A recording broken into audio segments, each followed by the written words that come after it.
Bonjour, bienvenue chez vous. Je ne sais pas si cette expression est le titre d'une émission radio, télévisée ou sur les réseaux sociaux, mais elle est l'expression sincère de mon cœur pour vous remercier, vous qui êtes fidèles depuis plusieurs moments pour nous suivre devant votre écran. Peut-être vous nous rejoignez pour certains pour la première fois.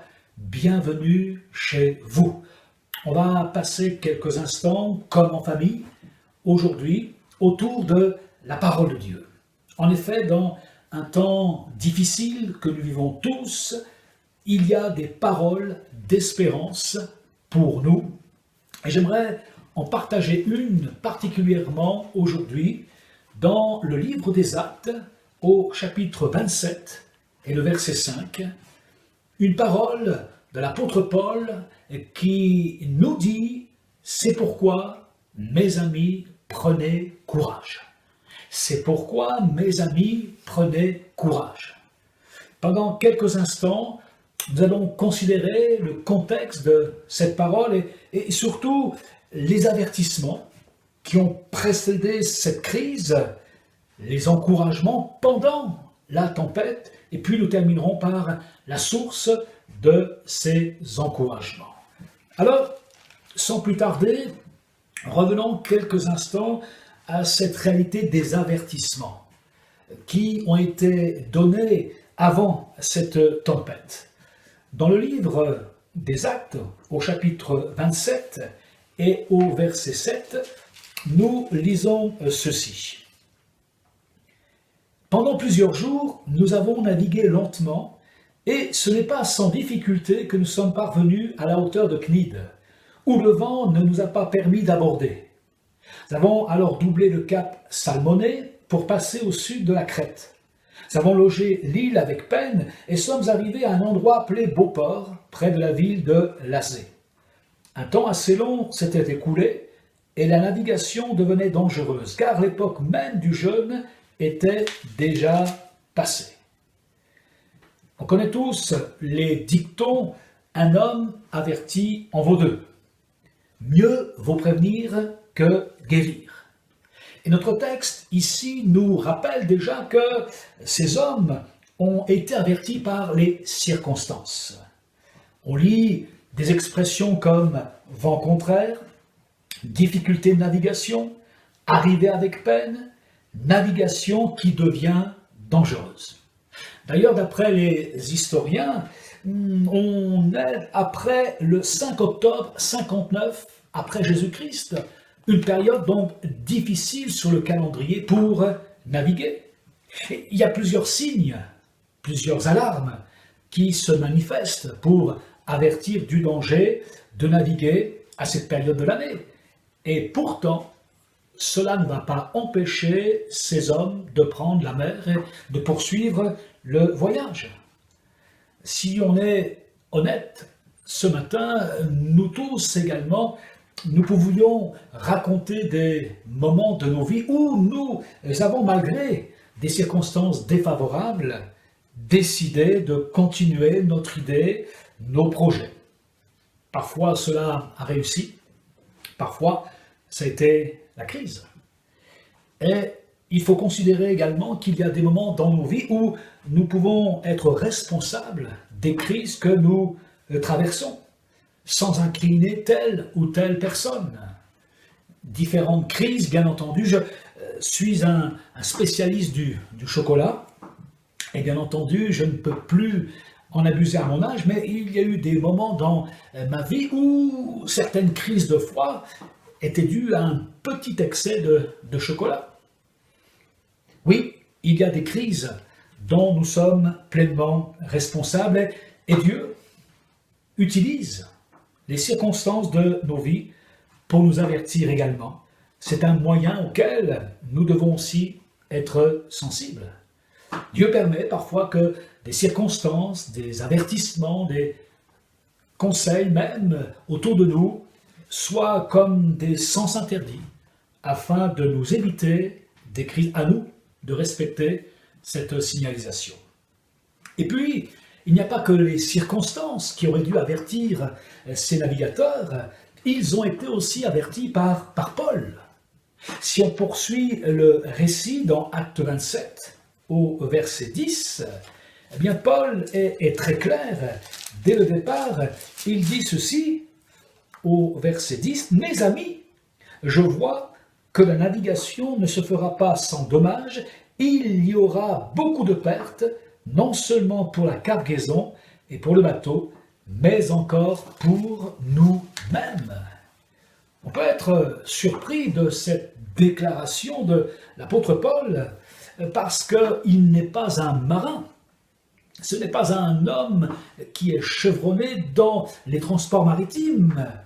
Ce n'est qu'un homme de Dieu qui pourtant, malgré tout, en est à son 4e voyage sur les eaux de la Méditerranée. Alors bien sûr, il a une certaine connaissance des tempêtes, des courants, des marées, mais cette parole d'avertissement lui vient surtout de sa relation personnelle avec Dieu. La plupart de ses compagnons n'ont pas cette relation personnelle avec Dieu, et voilà son secret. Voilà sa force, le fil conducteur qui va l'aider tout au long de cette tempête, malgré les circonstances difficiles, à tenir bon. Paul est inspiré, c'est-à-dire qu'il est connecté avec Dieu. Comme moi, en principe, je suis connecté avec vous ce matin au travers de ces moyens techniques, eh bien, il est en communion avec Dieu. Il peut entendre Dieu lui parler, l'avertir, le conseiller. Et ainsi, Paul pourra partager cette pensée, pourra partager ces avertissements. Nous avons un Dieu qui est au contrôle de tout. Il connaît tout, il voit tout, il sait tout, il anticipe tout. Et ce matin, nous voulons aussi nous laisser avertir, parfois dans nos vies en direct. Lorsque lui-même, par sa parole, par un bien-aimé, par d'autres moyens qu'il se choisit, voudrait nous avertir d'un danger. C'est une réalité. Dieu parle tantôt d'une manière ou d'une autre. À nous d'y prendre garde, à nous d'être à l'écoute de sa parole. Sa parole, je le répète, c'est comme les panneaux du code de la route. Nous sommes tous, pour la plupart, conducteurs d'une voiture et nous connaissons le sens et la signification des panneaux d'indication, de limitation, d'interdiction, d'obligation et plus ou moins nous essayons de respecter, mais effectivement, il peut y arriver qu'en ne respectant pas ces panneaux de signalisation, bien, non seulement nous puissions nous mettre en danger, mais nous pouvons mettre aussi en danger la vie des autres. Alors que ce soit de cette manière ou d'autre, il y a parfois des crises personnelles, familiales, spirituelles, que nous aurions pu éviter si nous avions été à l'écoute des avertissements, à l'écoute des circonstances. Mais nous le savons, parfois nous préférons écouter le conseil des hommes, notre propre projet, et dans ces moments difficiles, nous pouvons nous retrouver en difficulté. Alors, j'aimerais avancer dans ce temps de partage et parler de ce qui est pour moi est central, de ce qui est le plus important, le cœur du message, le cœur de l'apôtre Paul qui, en pleine tempête, va révéler ses paroles d'encouragement.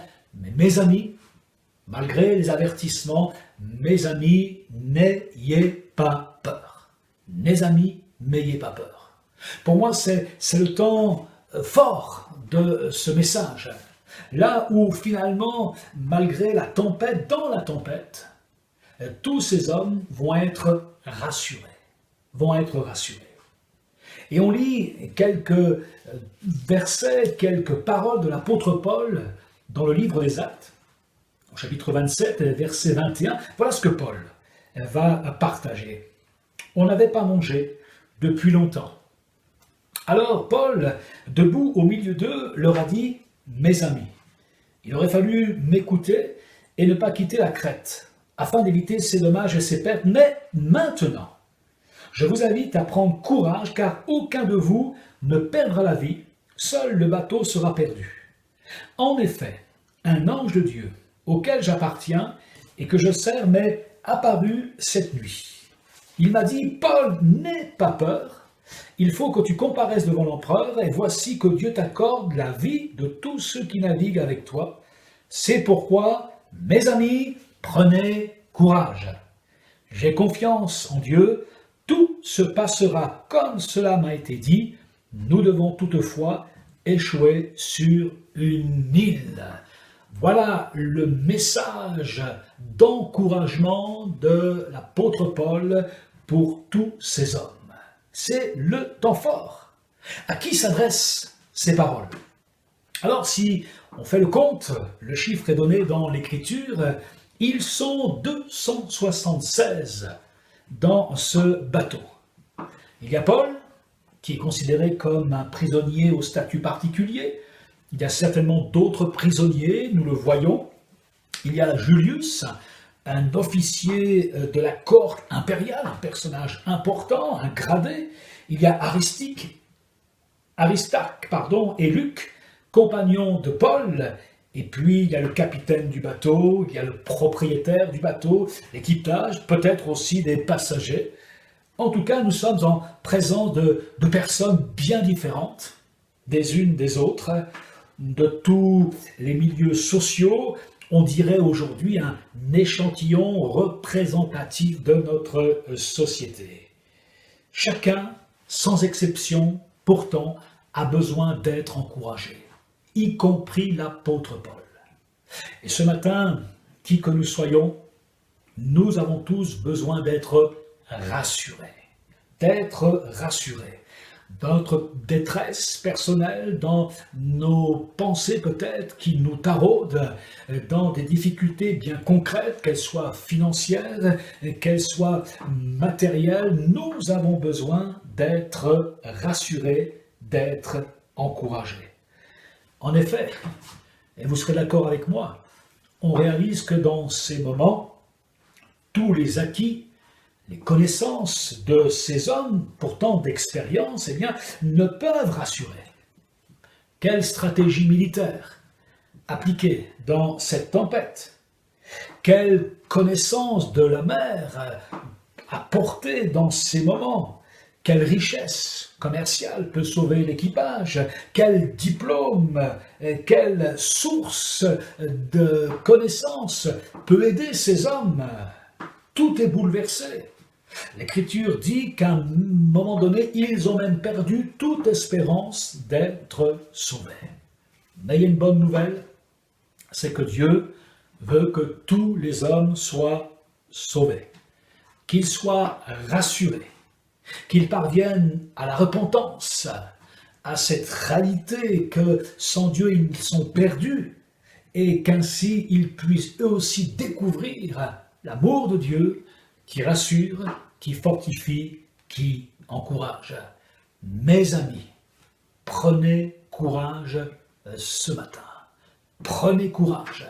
Placez votre confiance dans le Seigneur. Pourquoi? Pourquoi ces paroles? Pourquoi poser une telle question? C'est tellement évident, bien parce que beaucoup d'expressions dans ce texte sont sans équivoque sur la nature de l'épreuve, sans pouvoir résister, emporté à la dérive, beaucoup de peine, dans la crainte, violemment battu par la tempête, perdu tout espoir d'être sauvé. On n'avait pas mangé depuis longtemps. Il y aura des dommages et des pertes au navire. Ces expressions, on peut aussi les connaître nous-mêmes ce matin, dans nos foyers, dans nos cœurs. Voilà pourquoi nous avons besoin d'être rassurés. Alors, comment? Comment Paul va-t-il rassurer ces 275 autres personnes? Mes amis, prenez courage. Il considère chacun de ces hommes comme Dieu les considère, en considérant son prochain comme Dieu nous le demande, mes amis. Mes amis. Ah, cette expression dans la bouche de Paul m'interpelle. Elle n'est pas simplement une formule de l'époque, une formule peut-être de politesse, mais je suis convaincu qu'elle reflète un véritable sentiment de compassion de la part de l'apôtre à l'égard de ses compagnons d'infortune. Ça fait en effet plusieurs semaines que Paul navigue avec les mêmes personnes. Et la nature, vous le savez, de ces difficultés de voyage vont tisser des liens. Ils sont tous dans la même galère. Ils sont tous dans la même tempête. Croyants, non-croyants, juifs, romains, jeunes, vieux, riches, pauvres, etc. Et tout cela est nivelé par l'épreuve. Mes amis. Pour nous, croyants, que dit l'Écriture, que dit Jésus? Jésus nous dit, faites-vous des amis. Considérez votre prochain comme des amis. Partagez votre cœur, partagez votre espérance. Traitez-les, appréciez-les comme Dieu les apprécie. Et puis, laissez-moi lire également ce texte dans l'évangile de Jean, au chapitre 15, versets 12 à 15, concernant quelques paroles de Jésus. Voilà ce que Jésus déclare dans ce texte. Il dit ceci, Jean 15, verset 12, « Voici mon commandement, aimez-vous les uns les autres comme je vous ai aimé. Il n'y a pas de plus grand amour que de donner votre vie pour vos amis. Vous êtes mes amis si vous faites ce que je vous commande. Je ne vous appelle plus serviteur parce que le serviteur ne sait pas ce que fait son Seigneur, mais je vous ai appelé ami parce que je vous ai fait connaître tout ce que j'ai appris de mon Père. Ce n'est pas vous qui m'avez choisi, mais c'est moi qui vous ai choisi. Je vous ai établi afin que vous alliez, que vous portiez du fruit et que votre fruit demeure. Alors, ce que vous demanderez au Père en mon nom, il vous le donnera. Ce que je vous commande, c'est de vous aimer les uns les autres. Amen. Jésus, en nous considérant ce matin comme ses amis, nous rappelle qu'il nous connaît parfaitement, qu'il est donc le mieux placé pour trouver les mots, les attitudes pour nous rassurer. On se souvient de ces disciples d'Emmaüs qui ont cheminé quelques instants avec Jésus. Sur le moment, ils ne l'ont pas reconnu. Et puis, lorsque Jésus s'est fait connaître à eux, ils ont dit, mais notre cœur ne brûlait-il pas? Quand il nous expliquait les Écritures, quand il nous parlait, quand il nous témoignait de son amour, de sa bienveillance, et qu'il nous rappelait ces éléments de vie. Si nous voulons aussi rassurer ceux qui nous entourent, eh bien, nous devons apprendre à les connaître, nous devons apprendre à les aimer, à les considérer comme Paul considérait ses compagnons d'infortune, mes amis, mes amis. Et puis, dans ce dernier moment, Jean 15, verset 12. « Voici mon commandement, aimez-vous les uns les autres comme je vous ai aimé. Il n'y a pas de plus grand amour que de donner votre vie pour vos amis. Vous êtes mes amis, si vous faites ce que je vous commande. Je ne vous appelle plus serviteur, parce que le serviteur ne sait pas ce que fait son Seigneur, mais je vous ai appelé ami, parce que je vous ai fait connaître tout ce que j'ai appris de mon Père. Ce n'est pas vous qui m'avez choisi, mais c'est moi qui vous ai choisi.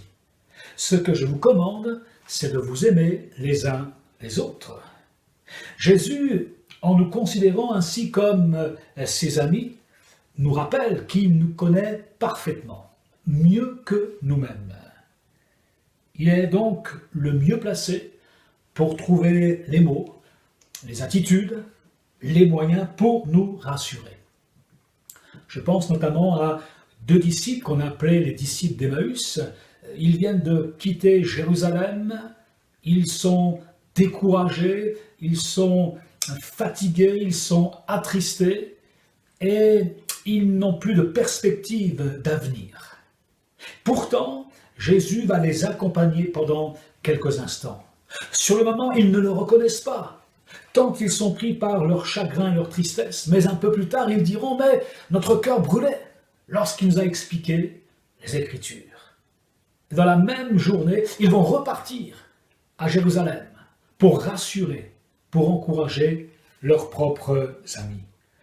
Si nous voulons aussi rassurer ceux qui nous entourent, nous devons apprendre également à les aimer, à les connaître, à partager avec eux notre foi, notre espérance. Et puis nous terminerons avec cette troisième pensée. Quelle est la source d'inspiration? Quelle est la source d'inspiration des paroles de Paul? Paul qui, au milieu d'une tempête, se maintient debout et annonce avec espérance et foi ces quelques paroles. Si nous voulons, nous aussi, participer au secours de ceux qui sont dans la détresse, nous devons être rassurants. Et pour être rassurant, il faut être rassuré. Comment être rassurant? Être rassuré en étant inspiré. Je pense à cet ancien gendarme qui va vivre un tremblement de terre au beau milieu de la caserne de gendarmerie. Imaginez la scène. Et cet homme a eu le temps de saisir son épouse par les bras et de lui dire ces paroles: « Rassure-toi chérie, c'est un tremblement de terre ». Alors je ne sais pas si ces paroles ont été rassurantes pour l'épouse, mais cet homme nous dira après que lui-même, en les disant, n'était pas du tout rassuré. En fait, ce qui fait la qualité de notre assurance, c'est la qualité de notre inspiration. Vous savez, malheureusement, avec cette épidémie, il y a toutes sortes de fake news, de fausses nouvelles, des sources invérifiables qui entretiennent la confusion, qui déstabilisent, qui sèment la confusion, la psychose, des comportements irrationnels. Oh, je dis cela sans jugement, parce qu'on le vit tous, plus ou moins. Moi-même, avant d'être confiné, une dernière opération que j'ai pu effectuer, celle de remplir mon réservoir de carburant. Mais je me suis dit après, mais à quoi cela sert-il d'avoir un véhicule rempli de carburant si on ne peut pas s'en servir après? Sur quoi Paul va-t-il se baser pour rassurer? Et bien sûr, cette source intarissable, incorruptible, qui est la parole de Dieu, qui est l'inspiration divine. Il déclare cette réalité, mais tout se passera comme cela m'a été dit. Quelle assurance! Assurance à la hauteur de la révélation. En effet, ce n'est pas la première fois que Dieu dévoile et rappelle son plan à Paul. Lui-même, en acte 20, va le partager. En acte 21, Agabus, un prophète, va le rappeler. Et puis en acte 23, un ange à nouveau. Voilà pourquoi Paul a une telle assurance. Il a été plusieurs fois divinement inspiré. Alors que l'épidémie n'est pas encore à son terme, nous le savons, il se profile déjà toutes sortes de conséquences dramatiques, des crises économiques, sociales, familiales. On pense surtout en ce moment à ces bien-aimés qui n'ont pu assister au départ d'un proche ou à leurs obsèques et qui d'une manière particulière vont vivre ce drame familial. Nous avons besoin d'être inspirés pour rassurer, pour aider, pour accompagner, mais aussi, dans ces moments de crise, partager un formidable message d'espérance, de foi et de bienveillance. Alors comment cette inspiration se manifeste-t-elle? Quelles sont quelques étapes de cet encouragement? Comment Dieu peut-il agir dans ma vie ce matin? On retiendra pour terminer 3 réalités. Paul d'abord a été inspiré pour donner de bonnes paroles, c'est-à-dire des paroles précises, qui tombent au bon moment, qui sont adaptées à la situation et qui vont apporter une solution. On a posé la question un jour au fondateur de Blablacar, mais qu'est-ce qu'une bonne idée? Parce que lui, il en a eu une bonne idée? Eh bien, il a répondu ceci: une bonne idée, c'est une idée qui est adaptée à son temps. Hein, imaginez Blablacar sous Louis XIV, peut-être qu'on l'aurait appelé Blablacaros, mais à part ça, je doute fort que l'idée aurait fonctionné de la même manière. Paul s'est donné de bonnes paroles adaptées, précises, vraies, mais qui vont rassurer et qui vont aider ces hommes à retrouver la terre sains et saufs. Ainsi, vous qui m'écoutez, cher ami, ce matin, vous posez peut-être des questions sur la véracité de cette inspiration. Eh bien, j'oserais dire, ne me croyez pas sur parole, mais demandez à Dieu. Demandez à Dieu qu'il vous parle, qu'il vous réponde d'une manière précise, et il le fera. Dieu dit dans sa parole: invoque-moi et je te répondrai. Inspiré pour donner de la nourriture, partager un repas. Quelle drôle d'idée, Paul, de demander de prendre de la nourriture, alors que le bateau est complètement endommagé et qu'il doit bouger encore, qu'on vient de vivre plusieurs jours de tempête. Quelle drôle d'idée. Imaginez les estomacs, imaginez peut-être l'état de la nourriture, et pourtant, Paul va leur demander de manger pour reprendre du courage.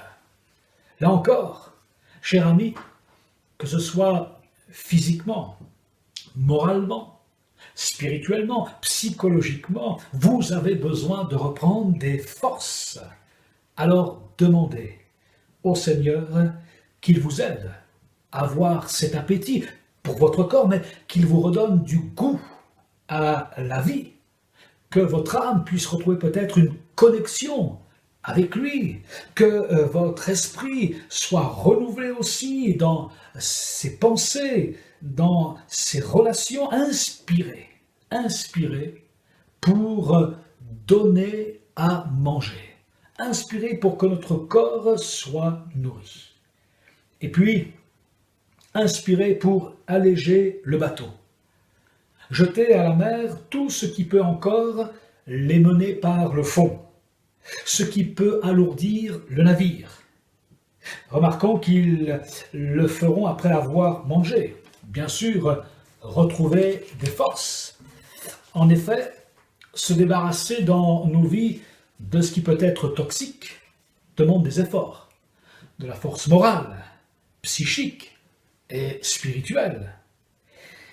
Alléger la barque de notre vie, de tout ce qui nous encombre et qui risque de nous faire couler, nécessite au moins une démarche. Choisir, décider de s'en sortir. Et pour cela, pourquoi ne pas faire appel aujourd'hui à Jésus? Jésus a dit: venez à moi, vous tous qui êtes fatigués et chargés, et je vous donnerai du repos. Pouvons-nous identifier ce dont nous devons nous séparer pour ne pas sombrer? Orgueil, préjugés, idée de vengeance, manque de pardon, culpabilité. Jésus est prêt à nous aider pour nous alléger afin que nous soyons sains et saufs. Alors pour conclure, j'aimerais nous rappeler cette expression: mes amis, prenez courage. Sains et saufs. Voilà la promesse de Dieu qui s'accomplit pour 276 personnes. C'est pourquoi, mon ami, prends courage aujourd'hui. Dieu a tant aimé le monde qu'il a donné son Fils unique, Jésus, afin que quiconque croit en lui ne périsse pas, mais qu'il ait la vie éternelle. La volonté de Dieu est que chacun d'entre nous, nous puissions être sains et saufs.